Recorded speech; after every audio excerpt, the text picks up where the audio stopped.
ام المؤمنین سیدہ عائشہ رضی اللہ عنہ بیان کرتی ہیں کہ جناب ابو بکر صدیق رضی اللہ عنہ کا ایک غلام تھا جو روزانہ انہیں کچھ نہ کچھ کما کے دیا کرتا تھا، اور جناب ابو بکر صدیق رضی اللہ عنہ اسے اپنی ضروریات میں استعمال کیا کرتے تھے۔ ایک دن وہ غلام ایک چیز لے کر آیا اور آپ نے اسے تناول فرما لیا۔ پھر آپ کے غلام نے آپ سے سوال کیا، کیا آپ کو معلوم ہے کہ یہ میں نے کہاں سے کمایا تھا؟ فرمایا نہیں۔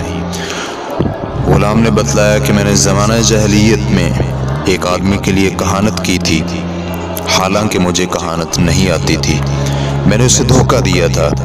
اب جب کہ میری اس سے ملاقات ہوئی تو اس نے اس کہانت کے معاوضے کے طور پر یہ چیز دی جو آپ کھا چکے ہیں۔ یہ سن کر جناب ابو بکر صدیق رضی اللہ عنہ نے اسی وقت منہ میں انگلی ڈالی اور کہہ کر کے جو کچھ پیٹ کے اندر تھا سب نکال دیا۔ صحیح بخاری حدیث نمبر 3842۔